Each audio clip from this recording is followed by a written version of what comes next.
ನಮಸ್ಕಾರ. ಸಮಸ್ತ ಕನ್ನಡಿಗರಿಗೆ 70ನೇ ಕನ್ನಡ ರಾಜ್ಯೋತ್ಸವದ ಶುಭಾಶಯಗಳು. ಈ ಸಂಸ್ಥೆಯಿಂದ ಈ ದಿನ 70ನೇ ವರ್ಷದ ಕನ್ನಡ ರಾಜ್ಯೋತ್ಸವ ಭಾರಿ ವಿಜೃಂಭಣೆಯಿಂದ ಆಚರಿಸ್ತಾ ಇದ್ದೀವಿ. ಈ ಒಂದು ಸಮಾರಂಭಕ್ಕೆ ನಮ್ಮ ಚಲನಚಿತ್ರದ ಹಿರಿಯ ನಿರ್ದೇಶಕರು ಆದಂಥ ರಾಜೇಂದ್ರ ಸಿಂಗ್ ಬಾಬು ಅವರು ಆಗಮಿಸ್ತಾ ಇದ್ದಾರೆ. ಅವರು ಆಗಮಿಸಿ ಈ ಕಾರ್ಯಕ್ರಮವನ್ನು ಯಶಸ್ವಿಯಾಗಿ ನಡೆಸ್ಕೊಡ್ಬೇಕು ಅಂತೇಳಿ ಅವರಲ್ಲೂ ನಾನು ಕೋರ್ಕೊಳ್ತೀನಿ. ಕನ್ನಡ ಭಾಷೆ ಯಾವುದೇ ರಾಜ್ಯದಲ್ಲಿ ಆ ರಾಜ್ಯಕ್ಕೆ ಆ ರಾಜ್ಯದ ಸೀಮಿತವಾಗಿರುವಂಥ ಭಾಷೆಗಳಲ್ಲಿ ನಮ್ಮ ಕನ್ನಡ ಭಾರಿ ಶ್ರೇಷ್ಠವಾದ ಭಾಷೆ. ಕರ್ನಾಟಕ ಭಾರಿ ಪುಣ್ಯಭೂಮಿ. ಯಾಕೆ ಅಂತಂದರೆ ಇಲ್ಲಿ ರನ್ನ, ಪಂಪ ಎಲ್ಲರೂ ಎಲ್ಲರೂ ಜೀವಿಸಿದಂಥ ಮಹಾ ಒಂದು ಈ ಪುಣ್ಯಭೂಮಿ.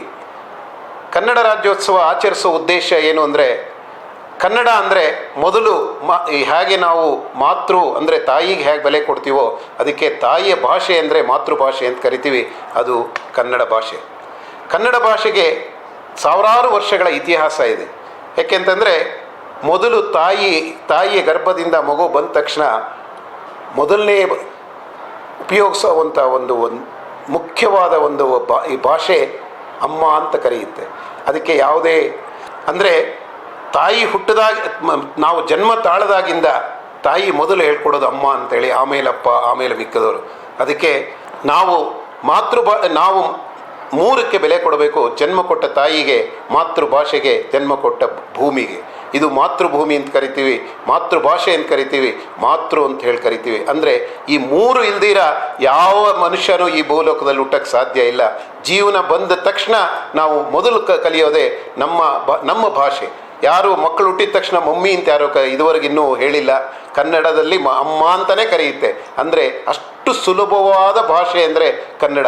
ಈ ಕನ್ನಡದಲ್ಲಿ ಸಾಕಷ್ಟು ಕವಿಗಳು ಇಲ್ಲಿ ಒಂದೊಂದು ವರ್ಡಲ್ಲಿ ಇಂದ ಲಕ್ಷಗಳ ತನಕ ಒಂದೊಂದು ವರ್ಡಕ್ಕೂ ಒಂದು ಮಹತ್ವವಾದ ಒಂದು ಸ್ಥಾನ ಇದೆ. ಅದಕ್ಕೆ ಕನ್ನಡದಲ್ಲಿ ಮಾತನಾಡುವಂಥ ವ್ಯಕ್ತಿಗಳಿಗೆ ಇವತ್ತಿನ ಪರಿಸ್ಥಿತಿನಲ್ಲಿ ನಾವು ಮಾತಾಡುವಂಥ ಭಾಷೆ ನಾವು ಹೇಗೆ ನಮ್ಮನ್ನು ಪ್ರೀತಿಸ್ತೀವೋ ಹಾಗೆ ನಾವು ಕನ್ನಡವನ್ನು ಪ್ರೀತಿಸಬೇಕು. ಮೊದಲು ಕನ್ನಡ, ಆಮೇಲೆ ವ್ಯಾವಹಾರಿಕ ಭಾಷೆಗಳು ಯಾವುದು ಬೇಕಾದ್ರೂ ಮಾತಾಡ್ಕೋಬೋದು. ಮೊದಲು ಮಾತೃಭೂಮಿಗೆ ಅಥವಾ ಭಾಷೆಗೆ ಬೆಲೆ ಕೊಡುವಂಥ ಕನ್ನಡಿಗರ ಆಗಬೇಕು. ನಾವೆಲ್ಲ ಕನ್ನಡಿಗರು ನಾವು ಒಗ್ಗಟ್ಟಾಗಿ ಈ ಕರ್ನಾಟಕ ರಾಜ್ಯೋತ್ಸವವನ್ನು ಆಚರಿಸುವಂಥ ಉದ್ದೇಶ, ನಮ್ಮಲ್ಲಿ ಜಾಗೃತಿ ಮಾತೃಭಾಷೆ ಅನ್ನೋದು ಬರಲಿ ಅಂಥೇಳಿ. ಇನ್ನೂ ಕನ್ನಡದಲ್ಲಿ ಸಾಕಷ್ಟು ಬೆಳವಣಿಗೆಗಳಾಗಬೇಕು. ಈಗಲೂ ಅಷ್ಟೇ ಸಾಫ್ಟ್ವೇರ್ನಲ್ಲಿ ಕೂಡ ಕನ್ನಡದಲ್ಲಿ ಸಾಫ್ಟ್ವೇರ್ಗಳು ಡೆವಲಪ್ ಆಗ್ತಾ ಇದೆ. ಪ್ರತಿಯೊಬ್ಬ ಮನುಷ್ಯನಿಗೂ ಅರ್ಥ ಆಗುವಂಥ ಸರಳವಾದ ಭಾಷೆ ಕನ್ನಡ ಅಂತ ಹೇಳೋಕ್ಕೆ ಇಷ್ಟಪಡ್ತೀನಿ. ಈ ಸಂದರ್ಭದಲ್ಲಿ ಕನ್ನಡ ರಾಜ್ಯೋತ್ಸವದಲ್ಲಿ ಎಲ್ಲರಿಗೂ ಈ ಕನ್ನಡ ಮಾತೆ ಒಳ್ಳೆಯದನ್ನು ಮಾಡಲಿ ಅಂತ ಹೇಳಿ ಈ ನನ್ನ ಸಂಸ್ಥೆಯ ಪರವಾಗಿ ಹಾಗೂ ನನ್ನ ವೈಯಕ್ತಿಕ ಪರವಾಗಿ ಅವರುಗಳಿಗೆ ಅಭಿನಂದನೆಯನ್ನು ಸಲ್ಲಿಸ್ತೀನಿ. ಜೈ ಹಿಂದ್, ಜೈ ಕರ್ನಾಟಕ. ನಂಬರ್ 1 ಯಾವ ಕನ್ನಡಿಗರು ಮರಿದೇ ಇರೋವಂಥದ್ದು. ಯಾಕೆಂದರೆ ಒಂದು ರಕ್ತದಲ್ಲೇ ನವಂಬರ್ 1 ಅಂದರೆ ಏನು ಅಂತ ಹುಟ್ಟಿದಾಗ್ಲಿಂದನೇ ಬರುತ್ತೆ. ಅದು ಕನ್ನಡ ರಾಜ್ಯೋತ್ಸವ ಭಾಳ ಮುಖ್ಯ. ಇವತ್ತು ಕನ್ನಡ ನಾಡನ್ನು, ಭಾಷೆನ, ನಮ್ಮ ನದಿ ನೆಲ ಎಲ್ಲನೂ ಉಳಿಸ್ಕೋಬೇಕು. ಕನ್ನಡ ಬೆಳಿಬೇಕು. ಕನ್ನಡದ ಮೇಲೆ ಯಾವುದೇ ಒಂದು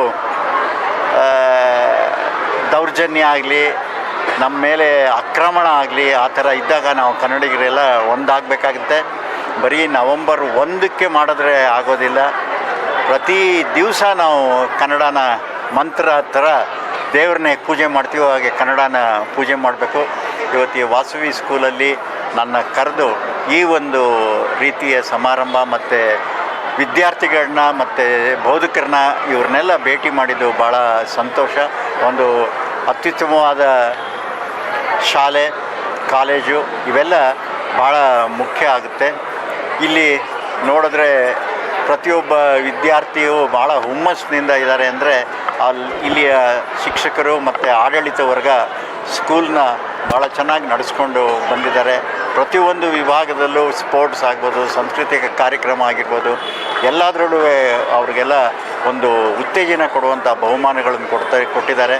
ಯಾಕೆಂದರೆ ಒಂದು ಬಹುಮಾನ ಅನ್ನೋದು ಭಾಳ ಒಂದು ಬೆನ್ನು ತಟ್ಟೋದೇ ಭಾಳ ಮುಖ್ಯ.